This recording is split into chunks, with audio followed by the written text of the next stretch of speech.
Assalamualaikum warahmatullahi wabarakatuh. Perkenalkan, nama saya Maya Ayu dari 12 MIPA 2. Di sini saya akan menjawab pertanyaan dari Ibu di GCR. Yang pertama, apa yang dimaksud pertumbuhan dan perkembangan? Pertumbuhan adalah proses bertambahnya ukuran seperti volume, massa, atau tinggi. Yang kedua itu ada perkembangan. Perkembangan adalah proses perubahan yang menyertai pertumbuhan menuju tingkat pematangan atau kedewasaan. Yang kedua itu ada macam-macam perkecambahan. Yang perkecambahan yang pertama itu ada epigeal yang artinya adalah tipe percambahan ini ditandai dengan terangkatnya kotiledon ke atas permukaan tanah. Yang kedua itu ada perkecambahan hipogeal, yaitu pada perkecambahan ini hipogeal bagian mengalami pemanjangan adalah ruas batang di atas kotiledon atau disebut epikotil. Yang ketiga itu sebutkan faktor-faktor internal dan faktor eksternal. Faktor internal itu merupakan faktor yang mempengaruhi pertumbuhan dan perkembangan tumbuhan itu sendiri dan berasal dari tumbuhan itu sendiri. Faktor ini dibagi menjadi dua, yaitu faktor intraseluler dan faktor interseluler. Faktor intraseluler itu terdapat di dalam sel tumbuhan, contohnya yaitu gen. Gen merupakan faktor pembawa sifat dari induk kepada anaknya. Yang kedua itu ada faktor interseluler.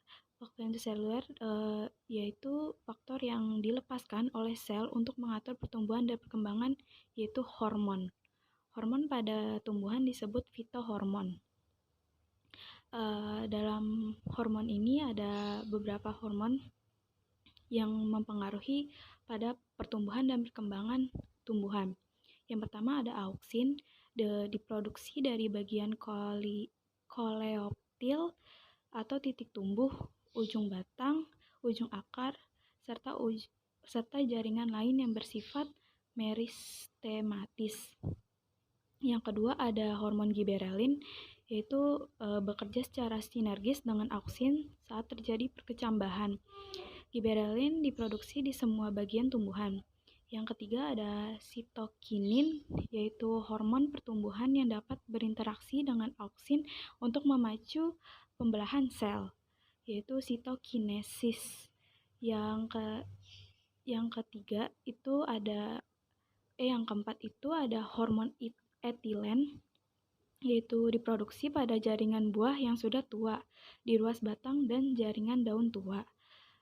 Senyawa etilen ini ditemukan dalam fase gas. Hal inilah yang menyebabkan hormon etilen disebut gas etilen. Yang kelima itu ada asam absisat yang diproduksi pada daun, batang, dan buah yang masih muda. Kerja asam absisat berlawanan dengan auksin atau giberelin. Yang keenam itu tanaman mampu memperbaiki kerusakan atau luka yang terjadi pada tubuhnya regenerasi. Kemampuan ini dipengaruhi oleh hormon luka atau asam traumalin. Yang ketujuh itu ada kalin, adalah hormon yang berfungsi sebagai merangsang pembentukan organ pada tumbuhan. Berdasarkan organ yang dibentuk, kalin itu dapat menjadi rizokalin, kaulokalin, filokalin, dan antokalin. Adapun faktor eksternal, yang pertama itu ada air. Air ini dapat berperan melakukan berbagai fungsi, yaitu pelarut universal, menentukan laju fotosintesis, membantu proses perkecambahan, dan juga mengangkut unsur hara. Yang kedua itu ada cahaya. Cahaya itu dapat membantu proses fotosintesis, karena tanpa cahaya tumbuhan tidak dapat menghasilkan makanan. Yang ketiga, ada kelembapan. Kelembapan udara yang rendah dapat meningkatkan laju transpirasi sehingga penyerapan air dan unsur hara akan meningkat. Yang keempat itu ada nutrien. Nutrien ini digunakan sebagai sumber energi dan sintesis berbagai komponen sel. Tumbuhan yang kekurangan nutrien itu dapat mengalami defisiensi. Yang kelima itu ada suhu. Suhu juga dapat mempengaruhi proses pertumbuhan dan perkembangan pada tumbuhan.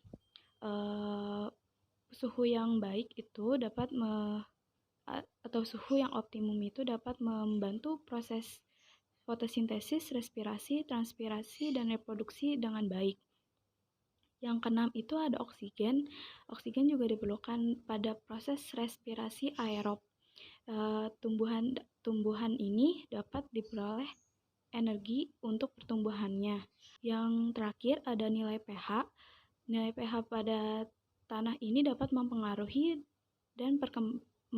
pertumbuhan dan perkembangan pada tumbuhan. Karena nilai pH menentukan kemampuan tumbuhan dalam mengambil unsur hara dalam tanah. Sekian dari saya, kurang lebihnya mohon maaf. Wassalamualaikum warahmatullahi wabarakatuh.